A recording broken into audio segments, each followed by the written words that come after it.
और जिस तरह से हम गुलाम बनते जा रहे हैं, जो सरकारी विद्यालय है, जो गरीब शोषित वंचित के बच्चे पढ़ने के लिए जाएंगे, उसको नई एजुकेशन पॉलिसी के तहत उनको 500 रुपए फीस देना पड़ेगा चिराग योजना के तहत। जो जमीन को जोते बोए वो जमीन का मालिक होए, राष्ट्रपति की हो संतान या चपरासी भंगी की संतान, सबको शिक्षा एक समान, सबको शिक्षा सबको काम, वरना होगी नींद हराम, शिक्षा पर जो खर्च होए बजट का 10वां हिस्सा हो। अब से ठीक 3 घंटे बाद साल 2022 खत्म हो जाएगा, नए साल का आगाज होगा, साल 2023।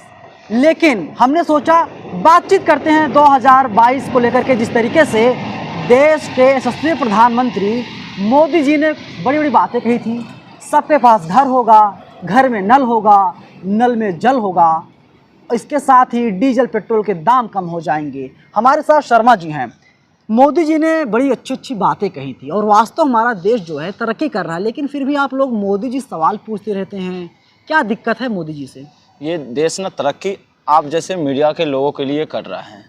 2022 को हम जैसे युवा और जो भारत देश की जो आबादी 130 करोड़, वो सारे लोग 8 साल से प्रतीक्षा कर रहे थे कि वास्तव में 2022 में भारत विश्वगुरु बनेगा। विश्वगुरु बन गया है, डंका बज रहा है। जानते कैसे?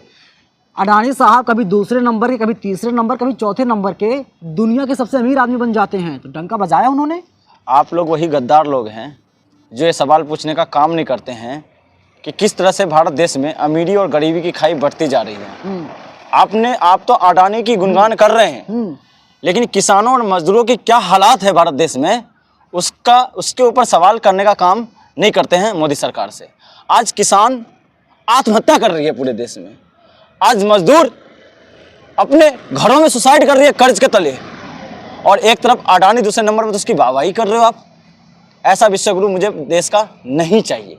अरे मुझे देश में विश्वगुरु अगर बनना है तो मैं कहता हूँ समतावाद, समाजवाद को लेकर, अभिव्यक्ति की आज़ादी, और जिस तरह से हम गुलाम बनते जा रहे हैं उसकी हनन को रोककर भारत देश में किसानों को बढ़ावा देकर विश्वगुरु बन सकता है। भारत जवानों को आगे ले जाकर विश्वगुरु बन सकता है।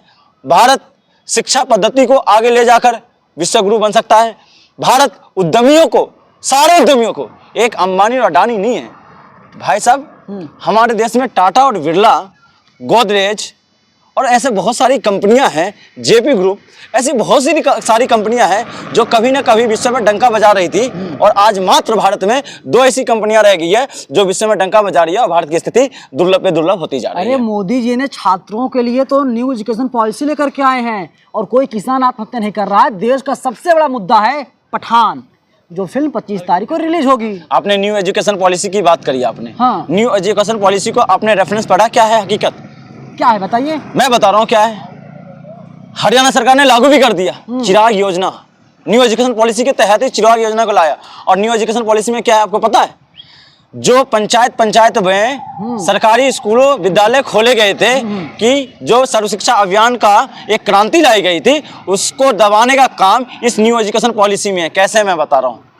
जो सरकारी विद्यालय है, जो गरीब शोषित वंचित के बच्चे पढ़ने के लिए जाएंगे, उसको नई एजुकेशन पॉलिसी के तहत उनको 500 रुपए फीस देना पड़ेगा चिराग योजना के तहत। और प्राइवेट स्कूलों में अगर एडमिशन कराओगे आप, तो आपकी फीस पे छूट मिलेगी, और ये कुछ दिनों के लिए होगा। आपने हकीकत देखा नहीं कि इंस्पेक्टर के मामले में क्या हुआ, बीएसएनएल और जियो का। आप तो आरोप, पता सिर्फ आरोप सर लगा रहे हैं। अरे आरोप मोदी जी से मिला, मुझे क्या लेने देना? सुन लीजिए, आप सिर्फ आरोप मोदी जी पर नहीं लगा रहे हैं। लोकसभा सांसद, राज्यसभा सांसद से लेकर के तमाम जितने बड़े लोग हैं, उन सब पर आप गंभीर आरोप लगा रहे हैं। बिल्कुल, हमने चुना है सांसदों को, हमने चुना है जनता के द्वारा, एक तरीके से विधायकों द्वारा चुना जाता है राज्यसभा सांसदों को, तब जाकर कोई कानून बनता है। मैं सदन की अस्मिता पे सवाल इसलिए उठा रहा हूँ, अगर आपके देश में अन्याय हो रहा हो। कहाँ अन्याय हो रहा है? अरे क्यों नहीं अन्याय हो रहा है? आप एक तरफ सर्व शिक्षा अभियान की बात करते हो कि देश में शिक्षा की क्रांति हो, और एकदम वही सर्व शिक्षा अभियान को आप गड्ढे में डालने की बात करो। सरकारी स्कूल बंद कर दो, प्राइवेट के हाथ में डाल दो, उससे शिक्षा मिले। अगर आप इसके न्यू एजुकेशन पॉलिसी के तहत क्या होगा पता है? जिसके हाथ में पैसा होगा, जिसके घर में पैसा होगा, वही शिक्षा को लेगा, जिसके घर में पैसा नहीं होगा वो शिक्षा को नहीं लेगा। इससे क्या हो जाएगा पता है आपको? शोषित वर्ग शिक्षा से वंचित हो जाएगा, और शिक्षा शिक्षा से वंचित होगा तो क्या होगा, सरकार से सवाल पूछने का हक उसके पास नहीं होगा। और अच्छा, यही निशानी है देश को गुलामी की जंजीर में जकड़ने का। इसी तरह से लॉर्ड मैकाले ने जकड़ तो लिया था, नई एजुकेशन पॉलिसी जो लाया था अंग्रेजी। तो मानते हैं अब ठीक था, सर्व शिक्षा अभियान के तहत 6 साल से लेकर 14 साल तक, यानी कक्षा 1 से लेकर के कक्षा 8 तक के बच्चों को फेल नहीं करना है, ये ठीक था। अरे भैया, मैंने कहा कि फेल करने की बात आप कहाँ ले आए? मैंने कहा शिक्षा का अधिकार मानवाधिकार में शामिल होना चाहिए। शिक्षा का अधिकार क्या है? शिक्षा पे आप कर लगाओगे, आपको वो नारा ध्यान नहीं है, हैं? अरे सुनिए, छात्र आंदोलन में जो नारा लगाया था, सरकार बदली थी, जनता पार्टी की सरकार, किस नारे के तहत आई थी आपको पता है? जेपी का आंदोलन सबसे बड़ा आंदोलन छात्र आंदोलन था। 2 चीजें हैं मोटी मोटी, हमें चाहिए इज्जत रोटी, मिटे गरीबी और अमीरी, मिटे चाकरी और मजबूरी, पूर्ण जन्म और भाग्यवान, इनसे निकला ब्राह्मणवाद। ब्राह्मणवाद की क्या पहचान, गिटपिट बोले करे ना काम। मनुवाद की क्या पहचान, ब्राह्मण भंगी एक समान, जिसमें सत्ता की चाह नहीं वो बढ़िया इंसान नहीं। समता बिन समाज नहीं, बिन समाज जनराज नहीं। जो जमीन को जोते बोए वो जमीन का मालिक होए, राष्ट्रपति की हो संतान या चपरासी भंगी की संतान। सबको शिक्षा एक समान, सबको शिक्षा सबको काम, वरना होगी नींद हराम। शिक्षा पर जो खर्च होए बजट का 10वां हिस्सा हो।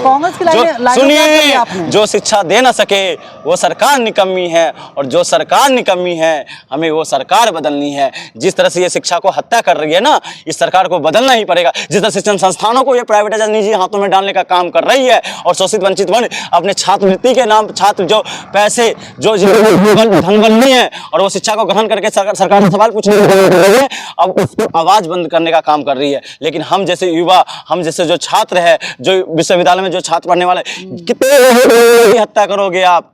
कितने छात्रों को हत्या, सुनिए, कितने छात्रों को आप जेल में डालने का काम करोगे? कोई एक हर विश्वविद्यालय से ऐसा छात्र निकलेगा जो अपनी आवाज को, अपने अधिकार को सरकार से सवाल पूछने का काम करेगा और अपनी बुलंदी आवाज को हमेशा बुलंद करने का काम करेगा। और सुमित शर्मा इस चीज के लिए हमेशा तत्पर आगे रहेगा, शिक्षा के नाम पर। आप कह रहे हैं मोदी जी, आपने रोटी की बात की, मोदी जी राशन दे रहे हैं 80 करोड़ लोगों को। इसके साथ ही दूसरा सवाल मेरा यही है इसमें कि आप देख रहे हैं कि तमाम एम्स खोले जा रहे हैं पूरे देश में, मोदी सौगात दिए जा रहे हैं।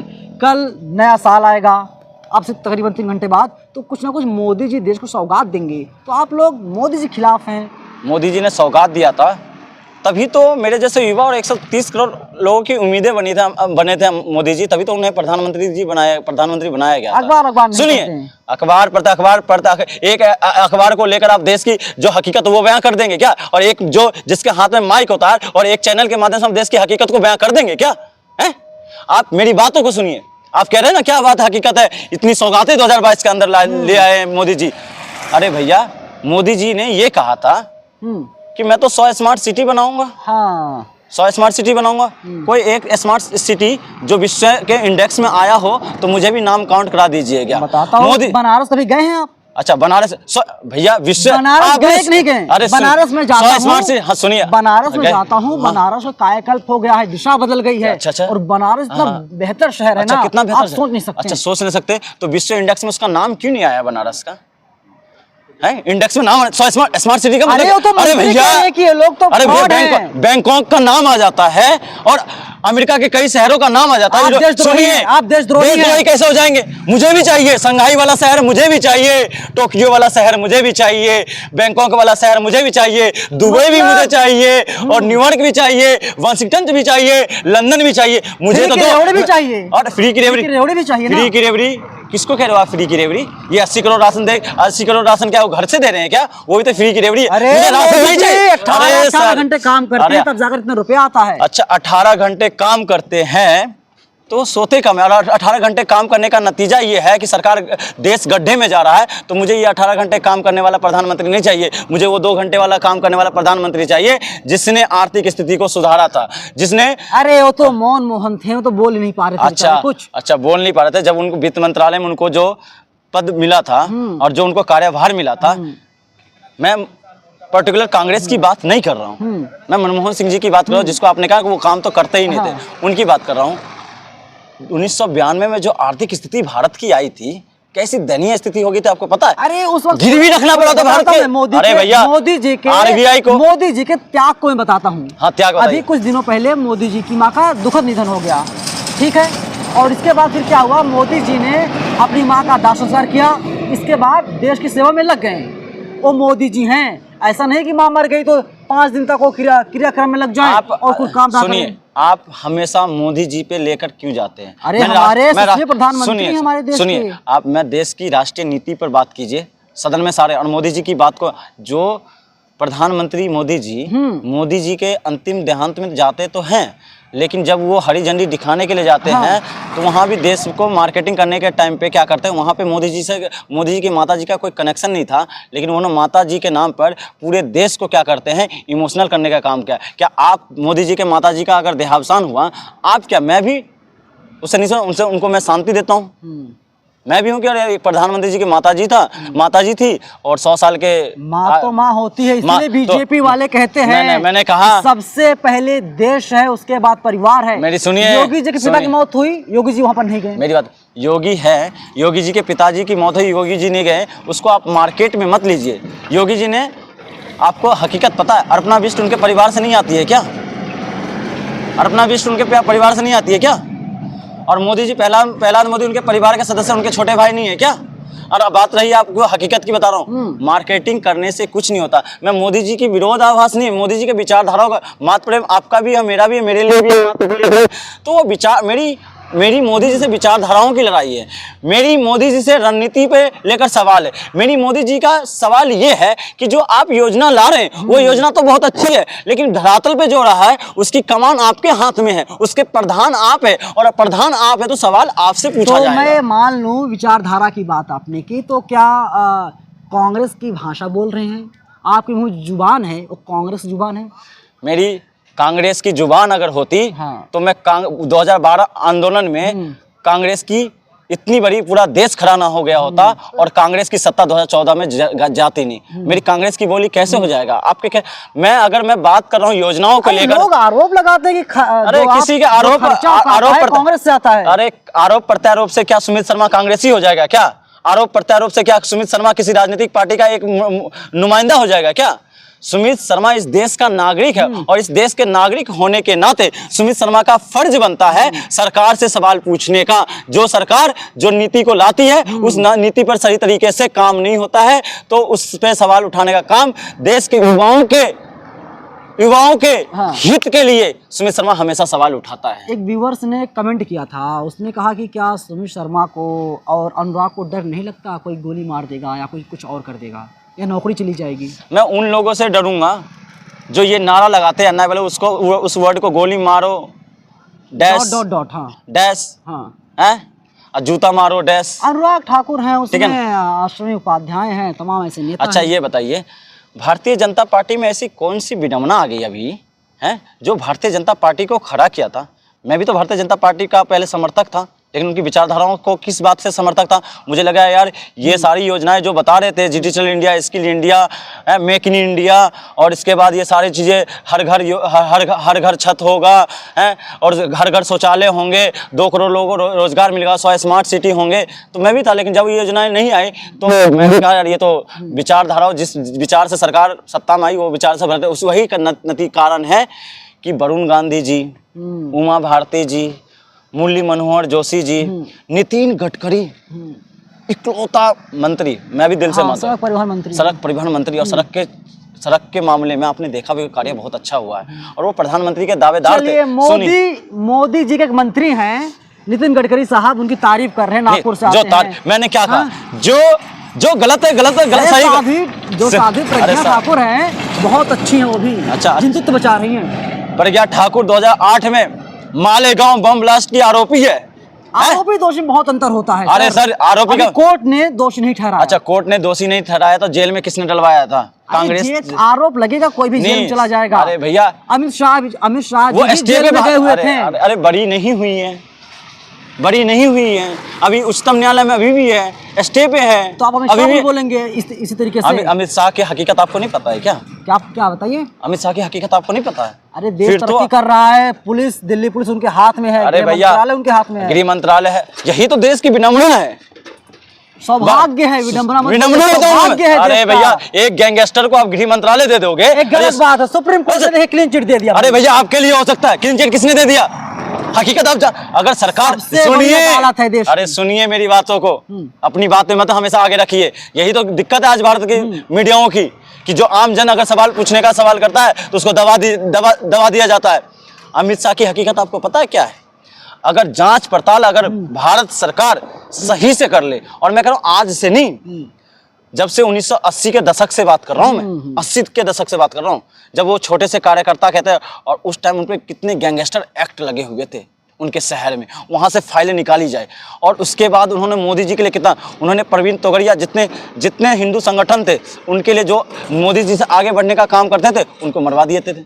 जैसे हिंदू से आगे बढ़ने का काम करते उनको मरवा देते थे। आप हिरेन पंड्या का नाम लेंगे, तमाम लोग नाम लेंगे इसमें। अरे भैया, मैं बहुत सारे लोगों का नाम, जांच तो करे सरकार जांच तो करे, हकीकत का हकीकत निकल, दूध का दूध और पानी का पानी हो जाएगा। लेकिन अच्छा, हाँ। इतना ही दिक्कत था। प्रधानमंत्री को नरेंद्र मोदी को अगर प्रधानमंत्री बनाने वाला शख्स कौन है आपको पता है?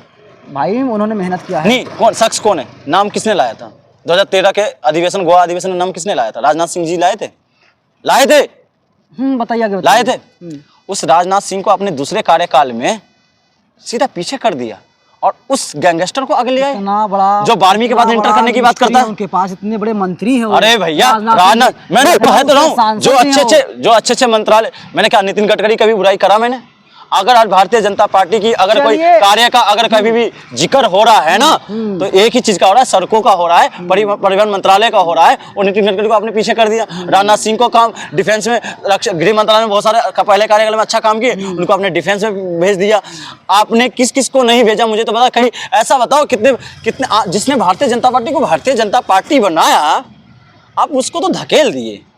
निजी आरोप नहीं है, दो ही लोग हैं भारतीय जनता पार्टी। लेकिन मैं एक बात कहूंगा कि जैसे शर्मा जी हैं, इनके जैसे ऐसे तमाम लोग हो जाएं, हजारों लाखों लोग हो जाए हमारे देश में, और सवाल पूछना शुरू कर दें, तो कोई शक नहीं है कि हमारा देश तरक्की नहीं करेगा। लेकिन जब जब सत्ता की चापलूसी होगी, कोई चाटुकारिता करेगा, तो जाहिर सी बात है देश गर्त में जाएगा। और इसीलिए हमारा देश गर्त में लगातार जा रहा है, क्योंकि सत्ता से सवाल नहीं पूछा जा रहा है, बल्कि चापलूसी हो रही है। शर्मा जी से मैंने बातचीत किया। आप इनके विचारों को लेकर क्या सोचते हैं, कमेंट बॉक्स में अपनी राय आप लोग ज़रूर दीजिएगा। कैमरा पर्सन आशीष के साथ मैं नवीन कुमार, नंदन, दिल्ली।